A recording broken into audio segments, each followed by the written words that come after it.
History को हम healing history बनाए, बच्चों के मन में गरीबों के प्रति, कास्ट के प्रति एक दया भाव रखें ताकि बच्चे एक अच्छा पर्सनालिटी बने। दूसरी बात, मैं ये मानता हूँ कि धर्म ही समाप्त हो जाना चाहिए। धर्म, हर तरह के धर्म, चाहे वो हिंदू धर्म हो, चाहे मुस्लिम धर्म हो, चाहे वो ईसाई यहूदी हो, चाहे क्रिश्चियन हो, कोई किसी भी धर्म की जगह नहीं होनी चाहिए, क्योंकि धर्म जो है बच्चे के मन में पर्सनालिटी डेवलप करने में बड़ा एक विभाजनकारी है। लोग कहते हैं कि मज़हब नहीं सिखाता आपस में बैर करना, लेकिन मेरा मानना है कि मज़हब ही सिखाता है आपस में बैर करना, और हम बहुत आसानी से हिंदू, मुसलमान, सिख, ईसाई हो जाते हैं। और दुखद बात है कि इतिहास में भी धर्म का एक बहुत इम्पॉर्टेंट रोल है। जैसे जामिया में रिलीजन स्टडीज़ है, ऑक्सफोर्ड में है, कैम्ब्रिज में है, फ़िलासफ़ी में इसके लिए पढ़ा जाता है, हिस्ट्री में इसको पढ़ाया जाता है। तो धार्मिक स्टडीज़ बहुत हैं, लेकिन इन धर्मों में जहाँ थियोरेटिकली, सिद्धांतिक रूप में एकता की बात की जाती है, लेकिन व्यवहारिक रूप में वो विखंडन की बात होती है, तो वो नहीं होना चाहिए। तो धर्म मेरी नज़रों में पूरे वर्ल्ड में नहीं होना चाहिए। ये कैसे हो सकता है मुझे नहीं मालूम, लेकिन धर्म नहीं होना चाहिए। ये जो पेडागॉजिकल प्रॉब्लम है, आपके कंटेंट वाइज प्रॉब्लम है, और ये इस पे सुधार करने की ज़रूरत है। इसी तरह से कास्ट की बात है। भारत में क्लास की बात ज़्यादा चलती है, कास्ट की बात ज़्यादा नहीं चलती है। तो क्या होता है कि कास्ट वाइज भारत में डिवीज़न है। जैसे जाति के आधार पे चमरोटी है, बभनौटी है, पसियाना है, यादव टोला है, तुर्कमान टोला है।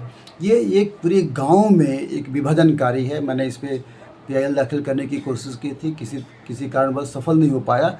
तो मैंने ये सवाल उठाया था कि जाति के आधार पे जो गाँव के नाम होते हैं, जो स्कूलों के नाम होते हैं, जो दुकानों के, जैसे अग्रवाल स्वीट्स हाउस, पंडित कचौड़ी वाला, यादव चाय वाला, इस तरह के जो नामांकन हैं, ये नहीं है और ये होना भी नहीं चाहिए।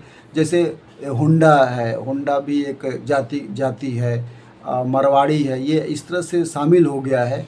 हीरो होंडा, जो हुंडई है, ये सब जातिगत आधार पे, कहीं पे प्रोफेशनल है, कहीं पे नहीं है।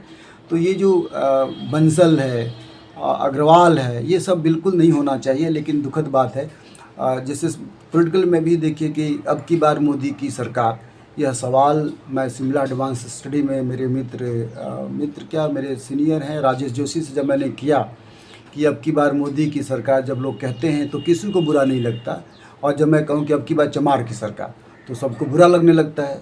तो राजेश भाई कहने लगे ये तो बड़ी ख़तरनाक बातें हैं कि अब की बार चमार की सरकार। तो मैंने कहा क्यों, अब की बार मोदी की सरकार कहने में दिक्कत नहीं होती?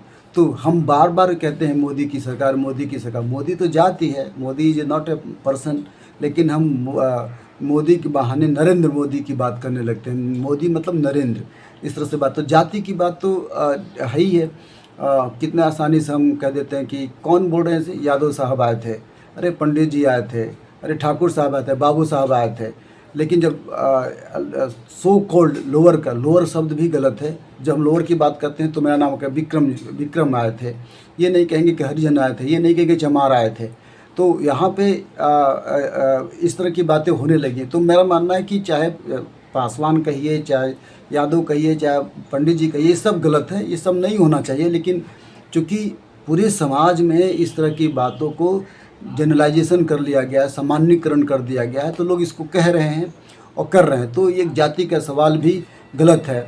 लैंग्वेज के सवाल पर देखिए तो लैंग्वेज भी एक विभाजनकारी है। पूरे वर्ल्ड में कॉलोनियल पीरियड्स ने क्या किया कि अपने लैंग्वेज को पूरी दुनिया का डोमिनेंट लैंग्वेज बना दिया। जैसे स्पेन के लोगों ने स्पेनिश लैंग्वेज को रीजनल लेवल पे जाकर फैलाया, जहाँ जहाँ पे कॉलोनी इनकी थी, और उन्होंने कहा कि जो लोकल लैंग्वेज है उसको समाप्त करके स्पेनिश लैंग्वेज को डोमिनेट कर दिया। तो बहुत से लोग स्पेनिश सीखने लगे। फ्रेंच के जो कॉलोनी थी वहाँ फ्रांसीसी लैंग्वेज को बढ़ावा दिया गया। जहाँ इंग्लिश कॉलोनी थी, इंग्लिश लैंग्वेज को बढ़ावा दिया गया, और समहाउ किसी तरह पूरे वर्ल्ड में एक इंग्लिश की डोमिनेशन हो गया और हम इंग्लिश सीखने लगे।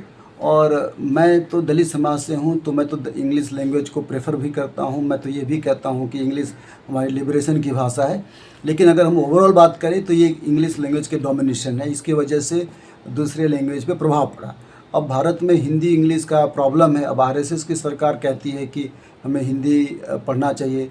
संविधान सभा ने भी हिंदी को राष्ट्रीय भाषा बनाया और ये भी कहा कि इंग्लिश लैंग्वेज कुछ दिनों के लिए 10 साल के लिए, या जब तक इंग्लिश हिंदी डोमिनेट नहीं करती, हम इसको एक तरह से राजभाषा के रूप में करेंगे।